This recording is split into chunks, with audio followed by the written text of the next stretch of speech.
시청자 여러분 안녕하십니까? KBC 창사 26주년 특집 토크멘터리 쿠데타의 역사, 저는 진행을 맡은 심용환입니다. 올해로 5.18 광주 민주화운동이 41주년을 맞이했습니다. 특히 올해는 미얀마 군부 쿠데타 문제로 인해서 5.18 광주 민주화운동의 의미가 더욱 각별해지고 있는데요. 오늘 이 시간에는 쿠데타의 역사를 살펴보면서 쿠데타가 무엇인지, 왜 일어났는지, 그 가운데 5.18 민중항쟁이 어떤 의의를 지니는지, 또한 현대사회에서 쿠데타가 어떤 양상으로 전개되는지에 대해서 함께 알아보도록 하겠습니다. 오늘 저와 함께 말씀을 나눠주실 두 분을 소개하겠습니다. 송철원 현대사기록연구원 원장님, 안녕하세요. 네. 공진성 조선대 정치외교학과 교수님 모셨습니다. 반갑습니다. 네. 각자 간단한 소개 인사 좀 부탁드리겠습니다. 금년이 5.16 쿠데타 60주년이 되는 해입니다. 박정희 독재와 싸웠던 63세대의 한 사람으로 감회가 깊습니다. 선생님도 좀 소개 부탁드리겠습니다. 예, 저는 오래전부터 정치와 폭력의 관계에 대해서 관심을 가지고 공부를 해왔습니다. 그래서 이번에 이제 이런 좋은 기획이 있다고 해서 참여하게 됐습니다. 반갑습니다. 반갑습니다. 나와주셔서 감사하고요. 그러면 좀 뭐라고 할 수 있을까요? 쿠데타 하면 조금 기성세대들 입장에선 직접 봤던 거고, 또 경험했던 거고, 또 분노했던 거고, 싸웠던 거긴 하지만 또 젊은 세대들 입장에서는 낯설기도 하고, 이번 미얀마에서 일어난 모습을 보면서 좀 당혹스럽기도 하고 좀 그렇거든요. 그래서 오늘은 좀 쿠데타에 대해 좀 이렇게 하나하나 차근차근 좀 쿠데타의 기원과 역사부터 좀 얘기를 해나가야 될 것 같은데, 쿠데타. 아까 저한테 이렇게 지적해 주셨잖아요. 쿠데타라고 하지 말고 쿠데타라고 하라, 뭐 이런 말씀 하셨는데, 이 쿠데타의 개념이 정확히 뭔지 어떻게 저희가 알 수 있을까요? 근데 이 기원 자체가 이제 프랑스에서 왔는데요. 쿠라고 하는 단어와 그 다음에 이제 영어 전치사 오브에 해당하는 드라고 하는 전치사가 중간에 끼어 있고요. 그리고 뒤에는 에따라고 하는 이제 국가를 뜻하는 이제 명사가 있습니다. 이것이 이제 합쳐져서 쿠데타가 되는데, 당시의 국가는 곧 왕이었기 때문에, 그러니까 이제 왕이 자신의 어떤 엄청난 힘을 가지고서 누군가를 때리는 행위, 이런 것을 쿠데타라고 불렀었는데요. 점점점 이제 권력이 더 많은 사람에게 분산되고, 그래서 말하자면 근대적인 의미의 국가가 탄생하게 됩니다. 그렇게 되면서 이제 이 쿠데타라고 하는 개념의 뜻이 그 외의 사람들이 국가를 빼앗으려고 하는 행위를 가리키는 표현으로 이제 바뀌게 됩니다. 바로 이런, 어떻게 보면 이 명암이 교차하는 것인데, 국가가 발전한 결과 쿠데타도 가능하게 됐다는 겁니다. 거기에서 한 가지 또 말씀을 드리면, 어차피 다 편집하실 거니까 편하게 제가 말씀을 드릴게요. 국가가 발전하고 있다고 하는 것의 상징으로 우리가 주로 꼽는 것이 관료제의 발달입니다. 군대 역시 이제 과거의 군대는 사실상 전쟁이 있을 때마다 소집되는 군대였다면, 근대 국가가 발전하면서 상비군이 생기죠. 그리고 이 상비군은 병영에 머무르면서 오랫동안 훈련을 받습니다. 그리고 훈련의 핵심 내용은 뭐냐면 상명하복입니다.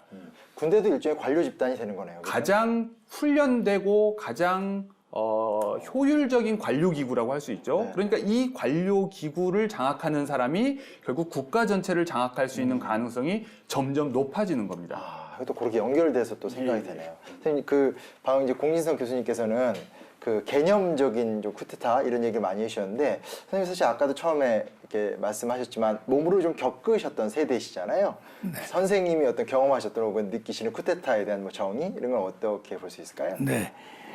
공 교수님과 함께 공부를 많이 하고 가겠습니다. 쿠데타를 일으키는 사람들, 특히 박정희 같은 사람들은 네. 자신들이 일으킨 쿠데타를 혁명이라고 부르길 좋아합니다. 그렇죠. 쿠데타건 혁명이건 비합법적 방식에 의한 정권 탈취를 말하게 되는데, 지배 계급 간의, 상부 지배 계층 간의 수직적인 권력 이동일 때 이것은 쿠데타가 되고, 피지배 계층이 들고 일어나서 지배 계층을 무너뜨리는 수직적 권력 이동이 혁명이라고 보면 되겠죠. 4.19 혁명은 권력이 수직적으로 이동했다고 볼 수 있을 것이고, 불행하게도 5.18 민주항쟁의 경우에는 권력 이동이 없이 전두환 집권이 그냥 그대로 이어졌습니다. 그래서 이걸 우리가 혁명이라고 부르지 못하고 항쟁이라고 부르게 되는 참 그것을 불행하게 생각합니다. 근데 이게 항상 아까도 이제 선생님께서 말씀해 주셨지만 혁명이라고 하면 좀 매력적으로 들리고 쿠데타 하면 뭔가 나쁘게 들리고 하는데 이 두 개에 대해서 방금 한 번 더 얘기해 주셨지만 또 좀 지적해 주실 부분이 있나요? 네. 이런 얘기를 해볼 수 있을 것 같아요. 그러니까 쿠데타나 혁명이나 둘 다 이제 근대적 산물인데요. 뭐냐면 근대의 독특한 특징 중에 하나가 네. 진보라고 하는 관념입니다. 진보. 그러니까 세상이 점점점 좋아진다 또는 발전한다고 하는 것이죠. 그래서 산업혁명 이후에 특히 유럽 사회에서는 정말로 세상이 변하는 걸 느꼈고 그리고 그렇게 해서 물질 세계가 변화하는 속도에 비해서 자신들이 살고 있는 어떤 정치 세계가 굉장히 더디게 변한다고 하는 그런 조급증 또는 답답함을 느꼈을 겁니다. 바로 이 변화의 속도를 앞당기려고 하는 시도가 바로 혁명과 쿠데타입니다. 근데 방금 송 원장님이 말씀하셨다시피 그 힘이 밑에서부터 올라오느냐 아니면 그냥 위에서 등장하느냐 이 차이가 있는 것이죠. 둘 다 결국은 이 속도를 시간 변화의 속도를 앞당기려고 한다는 점에서 매우 근대적인 현상인데 그런 면에서 어떻게 보면 보수주의자들은 바로 이런 시간의 변화가 곧 긍정적 변화를 의미하지 않는다고 보기 때문에 사실 혁명에도 반대해야 옳은데 우리나라의 아주 아이러니는 한국의 보수주의자들이 오히려 박정희의 쿠데타를 혁명이라고 부르려고 하고 혁명 자체는 긍정한다는 것이 굉장히 아이러니입니다. 사실 유럽에서 대표적으로 이제 영국의 보수주의자, 보수주의의 아버지라고 하는 에드먼드 버크 같은 경우에는 프랑스 혁명을 보면서 엄청 비판했잖아요. 그게 좀 제대로 가는 게 아니라고 얘기를 했단 말이죠. 그런 의미에서는 참 역설적인 상황이라고 할 수 있겠습니다. 그럼 한번 좀 들어가 보죠. 이 쿠데타의 발생 조건인데 이 5.16과 12.12 얘기를 좀 해야 될 것 같은데 여튼 선생님 그 5.16이 왜 일어났을까? 뭐 이렇게 불가피성을 이야기하는 건 아니고요. 그 시대 상황들 사실 그때 뭐 예를 들면 이집트의 나세르라든지 뭐 인도네시아의 뭐 수카르노 뭐 이런 식으로 좀 그런 게 유행이던 시절도 있었잖아요. 그 어떤 뭔가 혁신과 사회 변화를 표방하면서 실제로 권력을 장악하려는 시도가 좀 많았었는데 뭐 그런 거에 영향을 받은 건지 아니면 뭐 또 우리나라만의 고유한 모습이 있는지 좀 궁금합니다, 선생님. 이 5.16을 주도한 박정희라는 사람이 살아온 과정을 우선 간단히 살펴볼 수가 있지요. 이 사람은 엄청나게 변신을 한 사람이지요. 박정희 개인을 본다면? 그렇죠. 원래는 문경에서 옛날 소학교, 오늘날 경우에는 국민학교 교사를 하다가 3년을 근무하다가 1940년에 만주로 가서 만주 군관학교에 입교를 합니다. 그 육사에 가지 못했던 까닭은 나이가 많고 그랬기 때문에 그랬죠. 그 만주라는 것은 당시 뭐 일본이나 마찬가지고 그래서 예과를 수료하고 나서 2년 후에 일본 육군 사관학교를 졸업합니다. 그러니까 일본군이 된 거죠. 이에 따라서 박정희는 1932년 5월 15일에 발생한 5.15 사건, 실제 5.15 쿠데타 미수 사건입니다. 또 1936년에 일본에서 발생한 2.26 사건, 실제 2.26 쿠데타 미수 사건, 두 미수 사건입니다. 이 5.15 사건과 2.26 사건에 대해서는 그 이병주 작가가 쓴 책에도 그대로 등장을 합니다. 평소에 대단히 찬양을 하고 술만 먹으면 5.15, 2.26에 대해서 찬양을 했지요. 일본 내에서 일본 군인이 벌인 쿠데타 미수 사건을 굉장히 찬양했다. 그러니까 그것이 바로 장면 정권 형태하고 비슷한 것이 1920년대 일본은 나름대로 대단히 민주적인 사회였습니다. 다이쇼 데모크라시라고 그러죠. 그런데 이것이 1920년 후반에 대공황이 일어나는 바람에 정치 부패가 일어납니다. 이것에 대한 저항으로 그 소위 육군 황도파 군인들이 민간 정부를 타도하려고 시도했던 것이 5.15, 2.26 사건 쿠데타였습니다. 그럼 그때 30년대 때 뭐 기타 이키라든지 일본의 구구파들의 영향이 강했잖아요. 그런 정신적 영향도 있었던 건가요? 그러니까 이제 2.26 쿠데타도 기타 이키의 영향에서 된 거고, 그리고 기타 이키도 사용당하지 않습니까? 기타 이끼를 과연 박정희가 연구했는지 안 연구했는지 그건 알려진 게 없고 어쨌든 영향은 받았다고 볼 수가 있겠죠. 왜냐하면 사용당할 정도의 인물이었고 그렇죠. 다 잘 알려진 인물이었으니까. 선생님 보시기엔 어때요? 그러니까 이것이 이제 말씀하신 것처럼 이제 한국 내에서 네. 이제 인물을 중심으로 쿠데타의 발생 어떤 원인을 찾는 한 가지 방식이라고 생각할 네, 수도 네, 있고요. 그런데 이제 구조적 조건이 용이하지 않으면 아무리 그런 야심이 있는 사람이더라도 쉽게 그렇죠, 성공하지는 그렇죠. 못했을 겁니다. 그렇죠. 그럼 이제 이 구조적 조건을 살펴봐야 되는데 지금 미얀마 사태도 그렇고 또는 5.18 때도 그렇고 또 5.16이나 뭐 이런 사태 때 매번 우리가 항상 묻는 것은 미국은 왜 가만히 있었는가라는 질문이죠. 그렇죠. 그런데 이제 그 당시에 이제 미소 양 진영 간의 대립 상황에서 네. 미국으로서는 자기의 우방을 최대한 넓혀야 하고 그래서 우방 안에 포함되어 있는 나라들의 내적 속성 그 자체보다는 일단은 반공이냐 아니냐 이게 미국의 선택의 최우선 조건이 됐다. 그것이 국제정치적 상황의 냉혹한 현실이었던 것 같습니다. 네. 미국이 간섭을 못한 또 근본적인 요인 중에 하나는 바로 그때 큐바 침공을 실패한 데였습니다. 케네디 대통령이 큐바 침공을 했다가 실패를 해갖고 참 입장이 곤란하던 시절인데 다시 한국에서 쿠데타가 일어나는데 여기를 손을 댔다가 만일에 실패하는 경우 말씀하신 대로 또 한 다른 번에 체제, 그렇죠. 다른 체제로 사회주의 체제나 공사주의 체제로 바뀔 수가 있지 않나라는 염려가 있었다고들 하고요. 그다음에 두 번째는 과거에 이제 막 식민지에서 이제 독립한 나라들에서 군대가 가지고 있는 의미가 무엇일까? 그러니까 이제 이 군대가 다른 모든 사회가 아직 그렇게 많이 발전해 있지 않은 상황에서 상대적으로 엘리트들이 모여 있는 곳이고 생존 의지가 굉장히 강한 사람들, 권력 의지가 강한 사람들이 모여 있고 군대가 상대적으로 다른 부문에 비해서 훨씬 더 근대적 기술 또는 조직 면에서 조직을 운영하는 면에서 효율적으로 잘 모여 있었기 때문에 빨리빨리 가고. 토론이라는 게 없죠. 그냥 명령하고 지시하면 따르는 거죠. 네, 이 극명한 대비 속에서 이런 민중들의 열망을 어떻게 보면 알리바이 삼아서 그런 자신들의 권력 욕구를 표출한 것 이렇게 사실 남미나 다른 나라에서도 다 그런 현상들이 많이 나타났습니다. 그러니까 그 박정희 대통령 본인도 어찌됐건 뭐 좋은 집안 엘리트 집안 출신은 아니니까 그런 모습이 당시 가난했던 우리나라의 전반적 환경을 생각해 보면 좀 친밀한 느낌으로 다가설 수도 있는 부분도 사실 있었던 그렇습니다. 거죠, 그런 그렇죠? 민중주의적 요소가 없이는 군부 쿠데타가 성공하기가 어려운 거죠. 그건 반드시 있어야 되는 거다. 근데 하나 제가 좀 궁금한 게 솔직히 이제 저도 이제 군대 만기 병장으로 전역을 했는데 오늘날 현대 기준에서는 그런 뭐 엘리트다, 선진 조직이다 이런 느낌은 솔직히 없거든요. 근데 그때는 좀 아닌가요? 다르게 봐야 되나요? 맞습니다. 그러니까 오늘날은 사실 이 관계가 역전이 되는데요. 당시를 우리가 한 가지 단어로 우리가 설명할 수 있는데 뭐냐면 네. 부대찌개라는 음식 아시죠? 좋아합니다. 그 음식의 유래가 결국 이제 미군으로 들어오는 이제 물건들이 결국 이제 바깥으로 빠져나와서 결국 한국 사람들이 이제 먹게 됐잖아요. 네네. 그것처럼 모든 좋은 것은 미군정을 통해서 들어오는 거죠.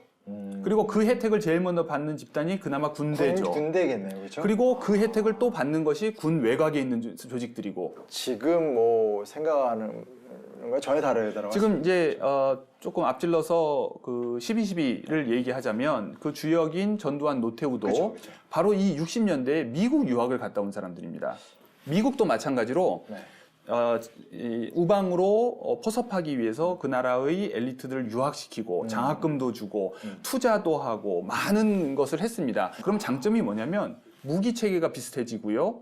작전 개념이 같아지고 그다음에 언어가 통하게 되고 미국과 그렇죠. 그리고 실제로 미국 유학 경험이 있는 사람이 거의 없는 사회에서 그런 소수 엘리트들이 그런 경험을 했을 때 철저하게 친미적인 사람들이 만들어지는 그럴 거죠. 수밖에 없네요, 그렇죠? 그렇기 때문에 사실 이미 60년대에 전두환 노태우라고 하는 그런 군부 엘리트들이 성장할 수 있는 통로가 열렸다. 그리고 거꾸로 얘기하면 아까 선생님 앞에서 지적하셨지만 그런 사람들이 쿠데타를 일으켰으니 미국 입장에선 그 사회에 아주 특별한 친미 그룹이 권력을 장악한 거니 그게 절차상 문제가 있어도 그렇게 싫은 집단은 또 아니고 용인할 수밖에 없는 사회주의자들이 정권을 잡는 것보다는 훨씬 나아. 차라리 낫다고 보는 거죠.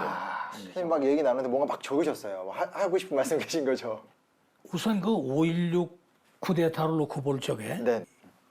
왜 무기를 들고 나왔을까? 뭐 여러 가지가 있겠지만 군부 내 사정 부터 제가 한번 보겠습니다. 군부 내 사정. 아니 사실은 저도 궁금했던 게 예. 박정희는 그렇다 치는데 이제 소위 말하는 김종필로 상징되는 육사 8기나 혹은 네. 거기에 뭐 육사 5기 이런 사람들의 집단적 참여가 있었잖아요. 그렇죠. 그 얘기를 하려면 결국은 군부 내 얘기가 좀 나와야 될 것 네, 같은데요. 네. 첫째가 인사적체 문제입니다. 인사적체. 인사적체. 박정희 대통령이 나의 생년월일이 1917년이죠. 네. 그런데 당시 육군참모총장 하던 사람 장도영은 6살이나 아래입니다. 아, 더 젊었어요? 젊어죠. 그러니까 이 박정희라는 사람이 이 교사를 지내다가 갔기 때문에 군사영어학교 출신들이 전부 박정희보다 나이가 어립니다. 이 사람들이 100여 명이 6.25 전쟁을 거치고 나서 전부 장성으로 승진을 합니다. 해방 초기에 미국이 군사영어학교를 만들었고 그렇죠. 거기에 들어간 게 사실상 뭐 육사 1, 2기 뭐 이런 사람들이라고 볼 수 있는 거죠. 그렇죠? 그렇죠. 예, 그 사람들 중에 대표 주자가 이제 백선엽, 장도영 같은 사람인데 예. 이 사람들과 실제로 뭐 김종필 같은 육사 8기생과 나이 차가 거의 없다. 그렇죠. 오히려 박정희 나이가 더 많고. 박정희 나이가 많고 아, 통계를 보니까 이렇대요. 육사 8기생의 경우 네. 소위에서 소령까지 승진하는데 4년이 걸렸는데 네. 소령에서 중령까지 승진하는 데는 극단적인 경우에 8년이 걸린다고 합니다. 오히려 훨씬 오래 걸리네요. 예, 그러니까 그냥 만년 소령이죠. 그러네요. 네네. 예, 극단적인 예를 하나 들어보면은 이석재라는 사람이 있죠. 그 육사 8기인데 네. 이석재라는 사람이 너무나 봉급을 타갖고 보름이면 다 떨어졌답니다. 그래서 부인이 별도로 뭐 노점상을 한다든지 장사를 해서 네. 생계를 꾸려갔다고 그러죠. 그래서 생각하다 못해서 아 이래서는 안 되겠다. 사복고시를 준비하자고 해서 아, 군인인데. 예. 그래서 이 사람이 사복고시를 준비하게 됩니다.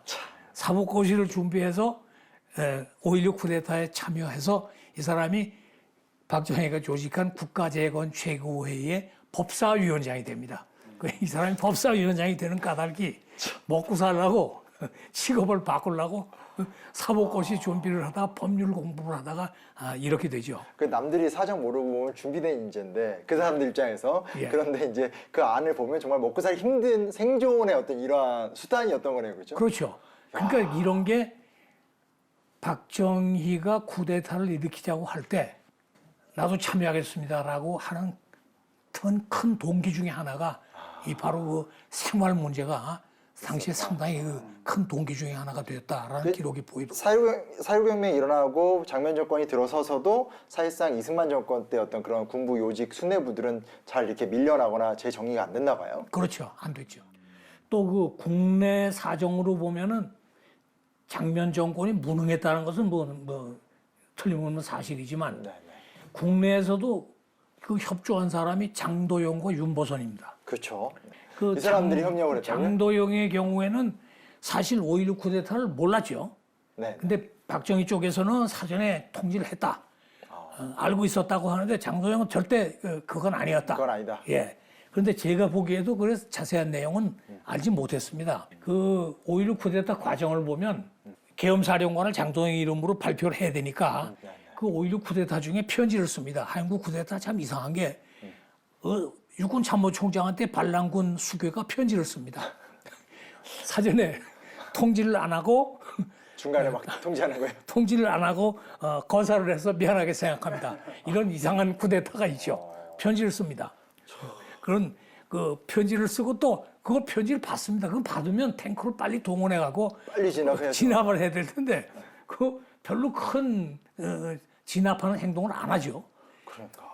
그렇게 하고 어정쩡한 행동을 취하고 있다가 5월 16일 날 당일날 왜 박정희하고 같이 청와대로 윤보선 대통령을 뭐하러 둘이 찾아갑니까? 그러니까 대한민국 합법적 육군 참모총장하고 반란군 수괴하고 둘이 윤보선 대통령을 찾아갑니다. 그런데 또 윤보선 대통령은 국군 통수권자입니다. 그렇죠. 근데 국군 통수권자인 윤보선 대통령의 허락 없이 계엄령을 멋대로 선포했습니다.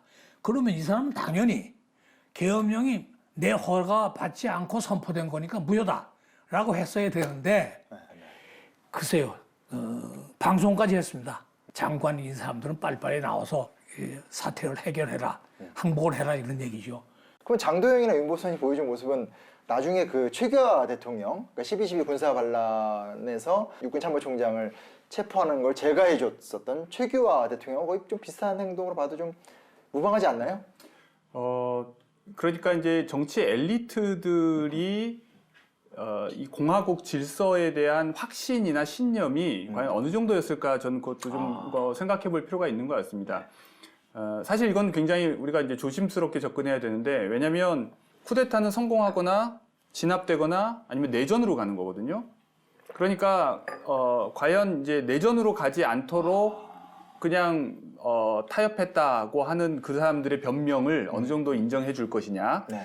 확실하게 진압할 수 없다면 굉장히 위험해질 수도 있다. 뭐 이제 이런 판단이 없지는 않았을 것 같습니다. 네. 그러나 동시에 거기에는 합법성과 정당성이라고 하는 관점에서 봤을 때 그래도 어떤 불법적인 행위를 용인해서는 안 된다. 한번 그것이 허용되기 시작하면 앞으로도 계속해서 반복될 수 있기 때문에 처음부터 이건 분명하게 우리가 단호한 입장을 보여야 된다고 하는 사회적 합의가 그 당시에 그렇게 광범위하지 않았을 가능성도 있을 것 같습니다. 그러니까 정치 엘리트들이 갖고 있는 민주공화국에 대한 수의식 자체가 굉장히 부족하다. 조금 낮지 않았나. 네, 아니 그 너무 이렇게 소프트하게 얘기 안 하셔도 됩니다. 뭐 현재 첨예한 주제도 아니고 자연스럽게 좀 12.12 군사 반란 쪽으로 넘어오는 것 같아요.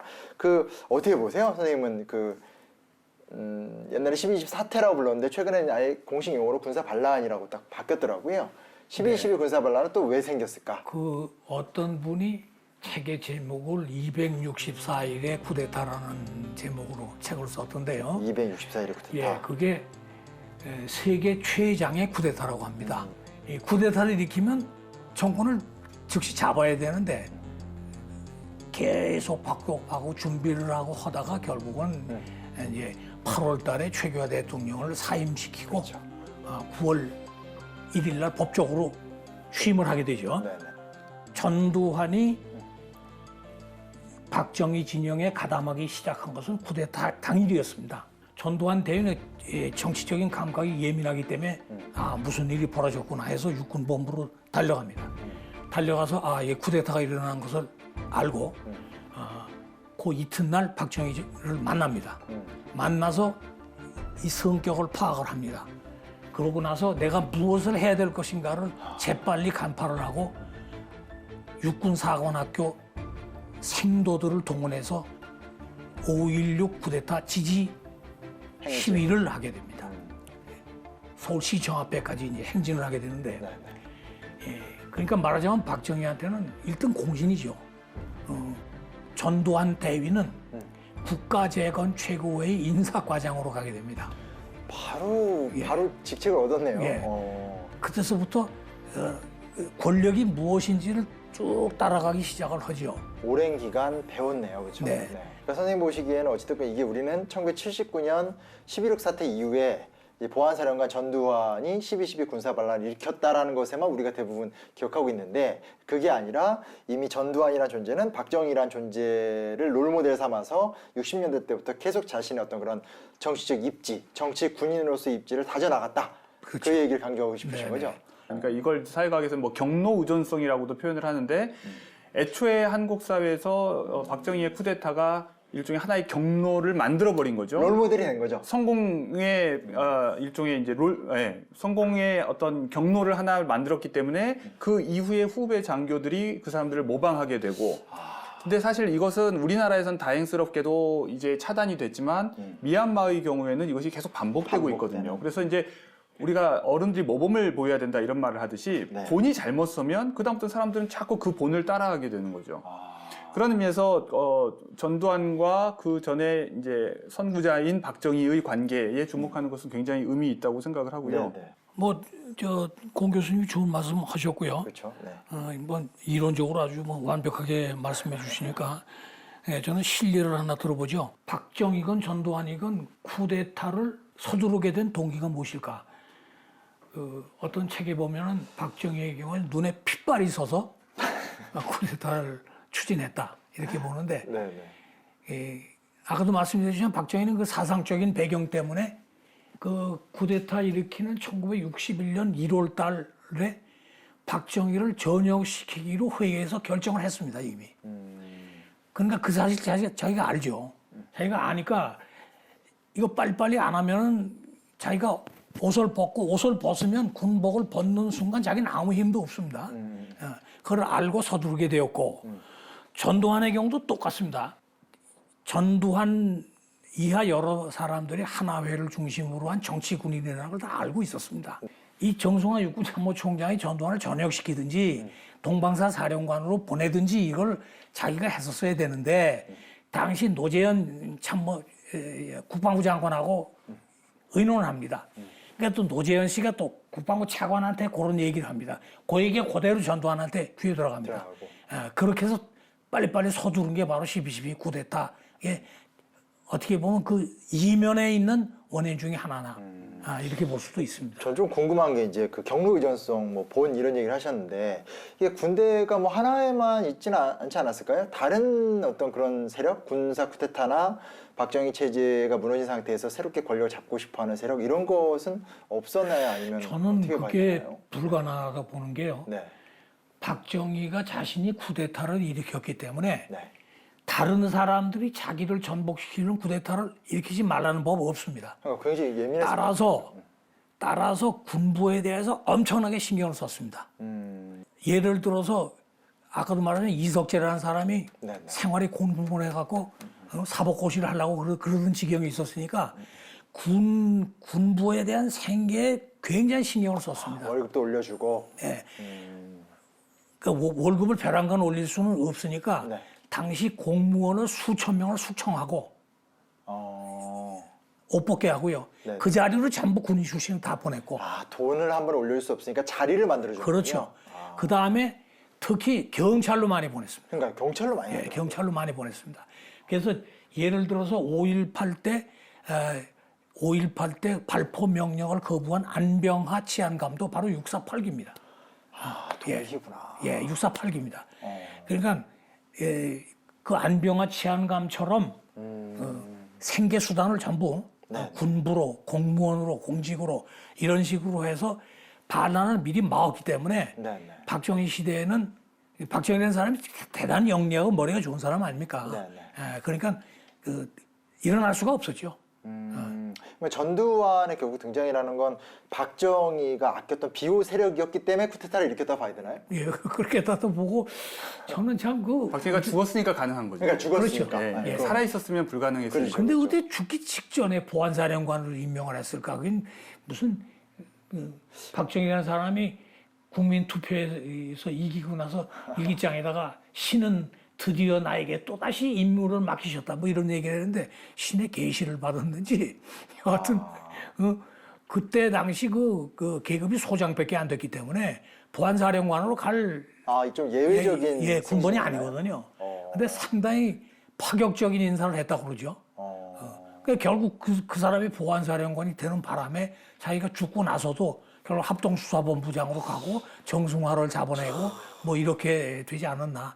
참 우연치고는 대단히 희한한 일이라고 좀 아이러니하네요. 그러니까 역사의 우연이라는 것이 물론 있지만 결국은 이제 박정희 대통령 본인이 그 경로 의존성을 막기 위해서 다 막아놨는데 본인이 키운 세력이 또 박정희 대통령이 죽고 나니까 또 그 다음에 자리를 메꾸는 과정인데 근데 그러면 이제 이게 자연스럽게 넘어가는데 그런 내부 진압 혹은 명분 없는 쿠데타를 합리화시키기 위해선 사실상 그만큼 피해 희생이라는 것이 따를 수밖에 없었고 말씀하신 대로 결국 이 광주에서 그런 사건이 일어나게 된 거잖아요. 한국 쿠데타 역사의 관점, 그 흐름 속에서 5.18 광주민주화운동, 5.18 광주민주항쟁을 저희가 어떻게 보는 게 좋을까요? 쿠데타와 연관해서 하나 생각을 해보면 결국 이제 5.18은 군부의 지배에 대한 가장 분명한 거부 의사의 표시였다는 생각이 듭니다. 그리고 이제 왜 군부가 자국 국민을 이렇게 무혈 진압하고 네. 공격하는 이런 사태로까지 가게 됐을까? 그것은 결국 군대라고 하는 것에 대한 근본적 거부가 아니라 저는 그것이 군대가 국민의 것이 되어야 하는데 이것이 소수 어떤 집단의 사유물처럼 이용되고 있는 그 현실, 그것에 대한 어떤 각성도 있었다고 생각을 합니다. 그래서 결국 드러난 것이 5.18 항쟁 과정에서 결국 시민군이 스스로 결성되죠. 결국 군대는 누구의 것이어야 하며 국민의 군대는 저들인가 우리인가 이 질문을 이제 한국 현대사에 제시한 거죠. 이제는 군대를 우리 것으로 또는 국민의 것으로 만들어야 한다는 강한 어떤 의지를 5.18을 통해서 표출했다고 생각합니다. 그리고 더 나아가서는 사회 변화를 우리가 혁명이나 쿠데타와 같은 방식으로 앞당길 수 있다고 생각하지만 사실은 그것이 훨씬 더 큰 부작용을 낳고 오히려 기대했던 결과를 가져다 주지 못한다고 하는 것을 이미 오랫동안 겪어서 이제 알게 됐습니다. 네. 그리고 더디더라도 네. 더 많은 다수의 대중들의 동의에 근거해서 모든 것을 해야지 그것을 그냥 있다고 치고 대충 넘어갈 수 있는 문제가 아니라는 거죠. 사실 그 어떤 의지의 표현은 전국적으로 일어났는데 그렇죠. 전두환 쿠데타 세력이 그것을 어떻게 보면 차단하고 네. 또 전라도와 타 지역을 어떻게 보면 분열시켜서 전라도만을 이제 고립시킴으로써 그 문제를 어떻게든 미봉책으로 해결해 나가려고 했는데 그것은 결국 80년대 내내 이어진 민주화 운동을 통해서 결국 드러났죠. 이들이 스스로 아무리 옳다고 믿는다 하더라도 정당할 수 없고 정당하지 않은 권력은 결코 지속될 수 없다. 그 교훈을 남겼다고 생각합니다. 그러니까 어떻게 보면 그 사이에 성숙하고 커나간 시민사회를 이렇게 함부로 군대가 짓밟았을 때 어떤 일이 일어나는 거에 대한 어떤 반증을 스스로 만들었다라고 볼 수 있을 것 같고, 저는 되게 공감이 되는 게 88년 이제 대통령이 된 다음에 노태우가 뒤를 이어서 대통령이 된 다음에 나오는 계속 그 어떤 언론 인터뷰를 보면 계속적으로 이제 반복되는 게 뭐냐면 군의 중립화는 내가 보장하겠다. 이 얘기를 계속 하더라고요. 그러니까 이제 그렇게 얘기를 안 하면 본인이 이제 집권할 수 있는 명분이 사라진, 그리고 얼마큼 그 5.18이라는 문제가 정치적 부담감으로 작용했는지에 대한 느낌이 많이 오게 되는데, 선생님은 어떻게 생각하세요? 한국 그 현대사에 있어서 무기를 들고 저항한 유일한 항쟁이었습니다. 네네. 그런데 큰 의미가 있다고 나는 보는데요. 오죽했으면 그러랴.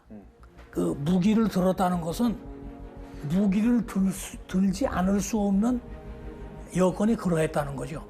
그만큼 격렬하고 처절했고 했다는 말입니다. 그 5.18 민주항쟁은 당시 성공은 못했습니다.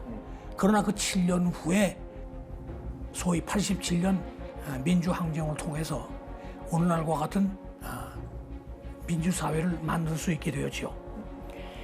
이에 따라서 5.18은 민중에 의한 자율적이고 주체적인 주권 행사였다. 최초로 무기에 사용된 집단적 형태의 저항권 행사였고, 민중의 생존권과 참정권 박탈에 대한 저항이었으며, 군부에 의해서 파괴된 인간의 존엄성을 회복하는 운동이었다. 저는 이렇게 봅니다. 저는 항상 이 얘기 나오면 떠오르는 게, 나중에 전두환 노태우 이제 재판을 다 당하잖아요. 근데 1심, 2심, 3심의 판결문에 공통적으로 나오는 말이 있더라고요. 그게 뭐냐면 12.12 군사반란을 통해서 헌법기관을 무력화시켰다라면 5.18 광주 민주항쟁을 짓밟은 것은 저항권을 발동한 준헌법기관에 대한 쿠데타다. 즉 전두환과 그 신군부는 두 차례 군사 쿠데타를 통해서 제도화된 헌정 질서와 그리고 시민들이 위급 상황에서 만들어낸 이 준헌법 기관을 같이 무너뜨렸다. 그게 이제 그 판결문에서 반복되는 걸 보면서 굉장히 좀 중요한 의미를 갖고 있구나. 쿠데타가 결국은 무엇을 부시려고 했고 5.18이 무엇을 지키려고 했는가는 좀 정확하게 나오지 않는가. 또 이런 생각도 저도 같이 좀 해보게 되고요. 네. 방금 말씀하신 것처럼 우리가 쿠데타라고 하는 개념도 어느 한 시기의 사건, 이제 우리나라에서 이제 어떤 사건을 기억할 때 날짜 중심으로 외우잖아요. 그렇죠. 뭐 5.16, 5.18, 12.12 그러다 보니까 마치 그 사건은 일회적이고 하루에 일어난 일인 것처럼 이제 오해하는 경향이 있습니다. 그러나 사실 쿠데타라고 하는 것을 불법적인 정권 찬탈, 무력을 사용하기도 하고 또는 사용하려는 뭐 액션을 취해서 하든 이것들이 이제 학자들에 의하면 예를 들면 선거 조작이라든지 또는 행정부에서의 권력 남용을 통한 방식이라든지 여러 가지도 얘기를 하거든요. 그렇게 보면 사실 박정희 쿠데타는 20년 동안 지속된 것이라고 볼 수도 있고 또 전두환의 쿠데타도 아까 뭐 200 몇십일 뭐 이런 얘기를 하셨지만 사실 굉장히 오랫동안 그렇죠. 5공화국 내내 지속되는 과정이었다고 볼 수도 있죠. 마찬가지로 민주화 운동이라는 것도 5월 18일 하루에 일어난 일이 아니라 그 이전부터 이어지는 어떻게 보면 반유신 투쟁부터 쭉 이어져서 80년대까지 이어졌던 그런 장기적인 과정으로 우리가 보는 것이 중요할 것 같습니다. 그럼 우리가 이제 좀 주제 약간 바꿔보도록 하겠습니다. 이게 사실 이렇게 해서 이게 끝나면 정말 아름답거든요. 이랬던 시절이 있었으나 지금은 없다. 과거에 이랬다. 이러면 참 좋은데 최근에 이제 이 미얀마 문제가 가장 대표적이기도 하고 꼭 그 문제만이 아니라 계속 이런 음모, 성공은 못하더라도 이런 어떤 움직임이 범세계적으로 있는 건 사실이잖아요. 그렇죠? 그래서 좀 그러면 현대 사회에서 나타나는 이 어떤 쿠데타의 새로운 양상 이런 것들은 좀 어떤 것들이 있는지에 대해서 또 한번 짚어보면 좋을 것 같은데 선생님 어떤 것들이 있나요? 이제 군부 쿠데타의 가능성은 사실상 없다고 봐도 됩니다. 네. 군인들의 직업 윤리 의식도 상당히 높아져서 단순하게 위에서 명령한다고 무조건 복종하는 기계도 아니고 그렇죠. 어느 정도는 그 명령이 합헌적인지 아닌지도 구분할 줄 아는 정도로 성장했다고 저는 생각을 합니다. 그리고 우리 사회가 그런 어떤 폭력적인 사회 변동을 용인할 만큼 아직 뭐 못 살거나 뭐 변화를 뭐 바라는 것도 아니고 그런 의미에서는 안정적인데 그러나 또 같은 시기에 우리가 지금 목격하고 있듯이 정보기술은 엄청나게 발전을 하고 있기 때문에 이런 정보기술의 발전 속도를 따라잡지 못하는 정치에 대한 불만, 불신 이런 것들이 있습니다. 특히 민주주의의 가치에 대한 확신이 점점 낮아지고 있는 것이 전 세계적 현상입니다. 민주주의가 밥 먹여주냐. 가난한 나라에서는 이제 그런 식으로 표출이 되는 것이고 선진국에서는 민주주의는 시끄럽기만 하고 비용만 많이 들고 효율적이지 않다. 그런 식의 효율성이 가장 중요한 가치라고 믿고 그것이 정말 효율적인지는 한번 따져봐야 되지만 점점점 민주주의를 불신하게 될 때 전 세계적으로 포퓰리즘이라고 하는 현상이 등장을 합니다. 그래서 사실 트럼프 대통령의 당선과 만약에 물러나는 과정을 보면 체제에 대한 불만, 민주주의에 대한 불만, 정치에 대한 불신을 최대한 자기의 사적인 권력 욕구를 충족시키는데 이용했죠. 하지만 단적으로 얘기하면 뭐 예를 들면 가짜 뉴스, 뭐 확증 편향, 그로 인한 특정 집단의 전혀 맥락 없는 뭐 시위 집회, 뭐 이런 것들도 일종의 그런 징후, 포퓰리즘한 징후라고 볼 수도 있는 거죠, 선생님, 그렇죠? 그런 식의 다원화와 발전이 사람들을 오히려 회의주의에 빠지게 만들고 각자 믿고 싶은 대로 믿게 만들고 그러면서 동시에 매우 갈등 조장적이고 분열적으로 만드는 것 또한 사실입니다. 그렇기 때문에 과거와 같이 누군가가 정권을 탈취하는 방식의 쿠데타가 아니라 합법적 정부를 무기력하게 만드는 방식의 이른바 쿠데타라고 부를 수 있는 어떤 정치 무력화 현상 이런 것들이 쉽게 벌어질 수 있는 어떤 취약한 상황에 놓여 있는 것 같습니다. 선생님은 어떻게 보세요? 최근에 어떤 이 뭐라 하죠? 쿠데타 이후의 쿠데타? 이 상황을 보신다면요? 사회심리학자의 말로 한국은 생존 불안이 큰 사회라고 합니다. 그걸 이제 교묘하게 이용할 수 있는 게 바로 반공이죠. 반공. 5.18 때도 그 북한의 비정규 인원이 침투한다. 그걸 일반 시민들이 또 믿었다고 그래요. 대표적인 예가 전옥주라든지 차명숙. 거리 방송하시는 분들이 네, 있죠? 한국인의 그 불안한 심리를 그런 식으로 이용하지 말라는 법이 없다. 그러니까 이제 그 쿠데타가 자기를 정당화하기 위해서 동원하는 수사라는 것이 항상 이제 질서 유지 그리고 이제 외부 침입에 대해서 안전을 보장한다는 것 그리고 이제 경제적 번영을 자기들이 약속한다는 것 뭐 이런 것들입니다. 네. 이것이 이제 효율성을 구성하는 요소들인데 마찬가지로 우리가 그것이 먹힌다는 얘기는 그와 관련해서 불안을 가지고 있다는 얘기거든요. 그렇죠. 그거는 우리가 가지고 있는 제도나 사회나 질서에 대해서 확신을 가지고 있지 못하고 동요할 때 그런 심리적 취약성을 뚫고서 야심가들이 그런 무모한 행동들을 할 수가 있는 거죠. 그런 의미에서 오늘날도 어떤 쿠데타의 주체가 군인이 될 수는 없을지 몰라도 국민들이 계속해서 양극화가 심해질 때 경제적으로 추락할 거라고 하는 불안감이 있으면 그 문제를 해결해 줄 수 있다고 하는 사람들에게 휘둘릴 수 있고 핵심은 우리가 우리 스스로 좀 자신감을 가지고 그리고 너무 불안해하지 않고 어떤 경우에도 우리가 스스로 뭐랄까요 법적 절차를 통해서 문제를 해결할 수 있다고 하는 자기 자신감을 좀 가질 필요가 있다. 민주주의에 대해서 너무 불신을 하지 말고 그것을 신뢰할 때에 오히려 문제는 해결되지만 오히려 그걸 불신하고 자꾸 불안해하면서 그 해결을 어디선가 어떤 영웅적 인물이나 어떤 우리와는 다른 탁월한 어떤 능력자가 해결해 줄 수 있을 거라고 생각할 때 나폴레옹과 같은 인물 또는 박정희와 같은 인물을 희구하는 방식으로 갑자기 금융 엘리트가 될 수도 있고 기술 엘리트가 될 수도 있고 또는 어떤 존재가 우리를 지배하게 될지 모르는 거죠. 그러니까 미국 같은 경우 말씀하신 대로 이민 문제가 있고 또 유럽 같은 경우 난민 문제가 있는데 우리나라 같은 경우는 어떤 게 좀 이런 민주주의를 파괴하는 요소로 선생님 혹시 보시나요? 그 중에 하나는 저는 이제 경제적 추락에 대한 공포 이런 것들이 아직 남아 있다고 생각을 하고요. 이건 양극화가 사실 심해져서 이제 그 뭐라 하더나 젊은 세대로 갈수록 예. 이 이야기가 나오면 대화를 못할 정도로 이제 막 그러니까 뭐 분노와 예. 억울함과 아주 쉽게 말하면 아까도 이제 그 6사 8기생 말씀하셨지만 그 얘기를 아마 가장 절절하게 이해할 건 저는 20대들이라고 생각하거든요. 그러니까 나도 능력이 있는데 나에게 이 사회는 기회가 없다라든지 뭐 갑자기 부동산 값이 올라가는데 내가 버는 월급으로는 죽었다 깨어나 따라갈 수 없고 이런 게 사실 좀 절감되는 부분이 있어서 그래서 역사를 공부해야 된다고 생각하는 게요. 네.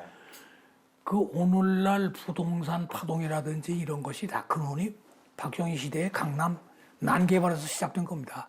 그러니까 꼭 오늘날의 현상이 잘 됐다는 건 아닙니다. 그러나 오늘날과 같은 이런 현상이 왜 벌어졌는지 어디에서부터 시작됐는지 이거를 젊은 세대들이 못나거나 지식이 부족해서 모르는 것이 아니라 그 시대에 살지 않았기 때문에 모르는 겁니다. 그러니까 그 시대에 살았던 사람들이 이 시대에는 이렇고 이런 모순이 있었다는 것을 기록해 줌으로써 정확한 역사에 대한 현상을 전달해 주는 것이 중요하다고 생각하는 그러니까 거죠. 단순하게 지금 그 불만을 덮어주는 게 문제가 아니라 그렇죠. 어느 시대든지 모순과 한계는 있기 때문에 그런 사회적 인식을 또 역사에 대한 지식을 좀 이렇게 갖춰 나가면 객관적 판단과 어떤 좀 그런 건전한 도전 같은 게 가능해요. 그것이 왜 생겼는가? 제가 늘 하고 싶었던 얘기가 있습니다. 오늘날도 그렇지만 한국 경제 발전의 원동력은 수출입니다. 대외 수출을 늘리려면 무엇보다도 수출 단가가 낮아야 됩니다. 그러면 수출 단가가 낮으려면 무엇이 필요하겠습니까? 농산물 가격이 낮아야 됩니다. 쌀값이 낮아야 됩니다. 그러면 쌀값이 낮아지면 어떤 현상이 벌어지게 될까요? 농촌이 피폐하게 됩니다. 그럼 피폐해진 농촌 인구는 어디로 유입되게 될까요? 그건 도시 공장 노동자로 유입이 되어서 당시 비하에서 말한 공순이 공돌이로 바뀌는 겁니다. 이렇게 볼 때 대한민국 수출을 진흥한 것은 공순이 공돌이, 즉 공장 노동자 내지 이 싼 값으로 곡물을 제공한 농부, 이 사람들이 경제 발전의 원동력이었지 어떻게 독재로서 회기로 한 박정희가 원동력이었냐라는 것은 저는 도저히 찬성할 수가 없습니다. 그 독일의 고속도로를 건설한 것은 아우토반이죠. 히틀러입니다. 파시스트의 원조인 무소리니도 초기에 엄청난 경제 발전을 일으켰습니다. 그런데도 불구하고 오늘날 히틀러, 무소리니, 전두환을 찬양한 사람은 아무도 없습니다. 그런데 똑같은 행위를 한 박정희가 어떻게 경제 발전의 원동력이 될 수 있었단 말입니까? 영국의 존 액튼경이 지적했듯이 권력은 부패하고 절대 권력은 절대 부패합니다. 선생님 오늘 그 구조적인 말씀 많이 해주셨는데 이게 자본주의랑 민주주의 같이 가는 거 아닌가요? 이거 어떻게 되나요? 뭐 반드시 인과관계가 있다고 얘기할 수는 없죠. 왜냐하면 이거 같이 가야 된다 그러면은 고대 그리스의 민주주의는 자본주의도 아니었는데 어떻게 그렇죠, 가느냐 그렇죠. 이런 얘기를 할 수 있는데 중요한 건 어쨌든 오늘날 우리가 조금 이제 민주주의에 대해서 신뢰를 점점점 못하게 되는 이유 중에 하나는 세상의 변화와 비교했을 때 정치적 결정이 느리기 때문에 답답해하는 것인데 그것은 일부러 고안된 브레이크 장치입니다. 감속하면서 서로의 판단을 조금이라도 더 모아서 더 나은 결정을 내리기 위한 장치입니다.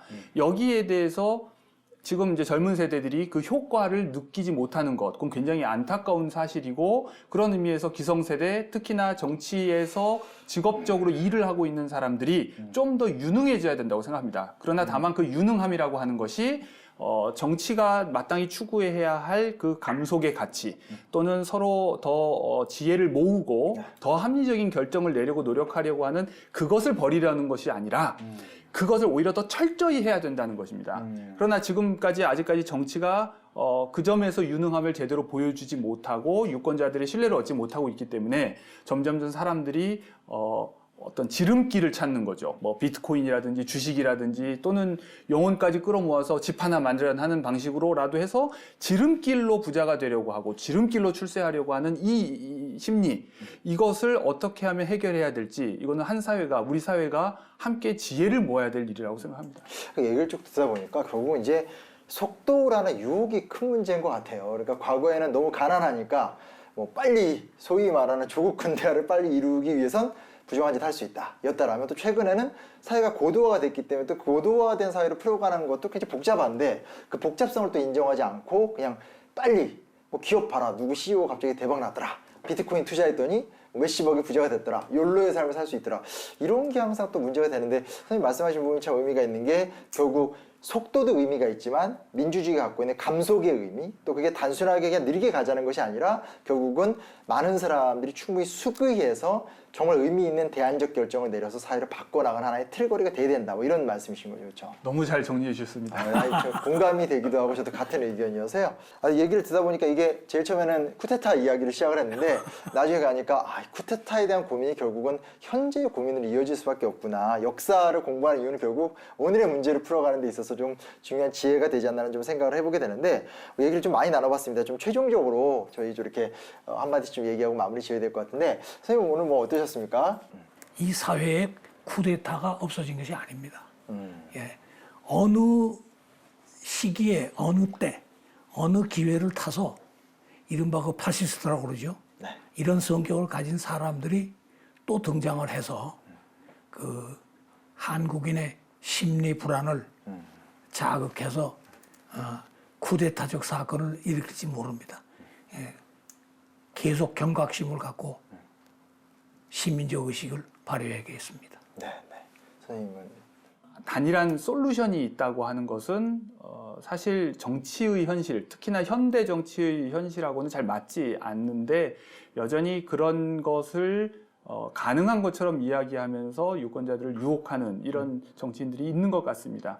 그 점에서 조금은 우리 국민들, 시민들이 좀 더 내가 원하는 자유가 과연 그렇게 단순한 것인가, 아니면 훨씬 더 복잡 미묘한 것이고 그 자유를 남이 보장해 줄 수 있는 것이 아니라 결국 내가 내 주위의 삶을 잘 꾸려가면서 결국 내가 내 자유를 만들어야 된다고 아마 깨달으실 거라고 생각하는데, 그렇게 곰곰이 생각하신다면 우리 사회가 훨씬 더 성숙해질 수 있지 않을까, 그렇게 생각합니다. 네. 그러니까 저는 그냥 하나 살짝 덧붙이고 싶은 건, 지금 이 시점에 그렇다면 어떤 선택을 해나가면서 더더욱더 공고하고 의미 있는 민주주의 역사, 또 그 결과로 모든 사람들이 좀 행복해질 수 있는 그런 사회로 나아가야 되는 새로운 좀 과제에 직면하지 않았는가, 그런 생각을 좀 오늘 또 쿠데타 역사를 보면서 조금 더 정확하게 좀 복귀해 볼 수 있었던 시간이었던 것 같습니다. 오늘 두 분 나와주셔서 너무 감사하고요. 다음에 또 자리 만들어서 계속 이런 이야기 이어가도록 하겠습니다. 고맙습니다. 감사합니다. 예. 감사합니다.